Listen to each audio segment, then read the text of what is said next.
आज का वचन, पहला पाठ यिर्मयाह नबी का ग्रंथ, अध्याय 31 पद संख्या 1 से 7।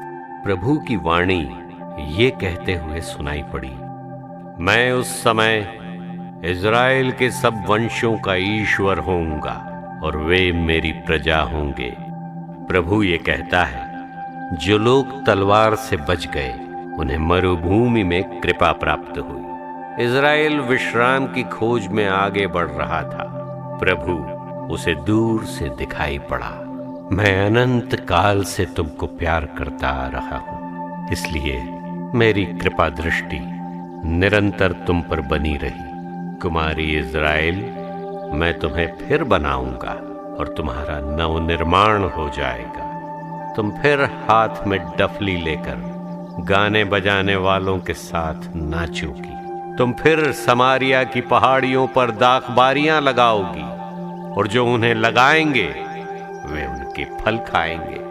वो दिन आ रहा है जब एफ्राइम की पहाड़ी प्रदेश के पहरेदार पुकार कर ये कहेंगे, आओ हम सियोन चलें, हम अपने प्रभु ईश्वर के पास जाएं। क्योंकि प्रभु ये कहता है, याकूब के लिए आनंद के गीत गाओ, जो राष्ट्रों में श्रेष्ठ है। उसका स्तुति गान सुनाओ और पुकार कर कहो, प्रभु ने अपनी प्रजा का, इज़राइल के बचे हुए लोगों का उद्धार किया है। यह प्रभु की वाणी है। सुसमाचार संत मत्ती अध्याय 15 पद संख्या 21 से 28। ईसा ने वहां से विदा होकर तीरूस और सिदोन प्रांतों के लिए प्रस्थान किया। उस प्रदेश की एक कनानी स्त्री आई और पुकार पुकार कर कहती रही, प्रभु दाऊद के पुत्र, मुझ पर दया कीजिए, मेरी बेटी एक अपदूत द्वारा बुरी तरह सताई जा रही है। ईसा ने उसे उत्तर नहीं दिया। उनके शिष्यों ने पास आकर उनसे यह निवेदन किया, उसकी बात मानकर उसे विदा कर दीजिए, क्योंकि वह हमारे पीछे पीछे चिल्लाती आ रही है।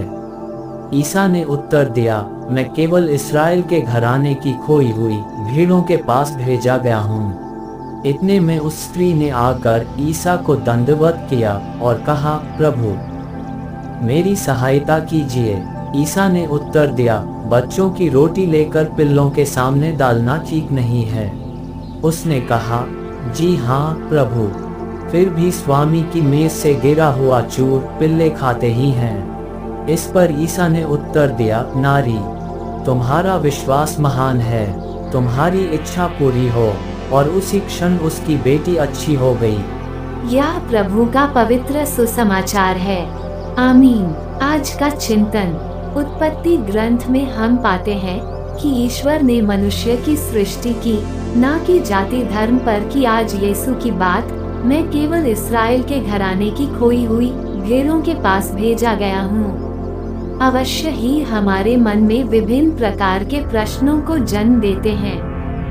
क्या ईश्वर एक ही जाति या धर्म के लोगों के लिए है?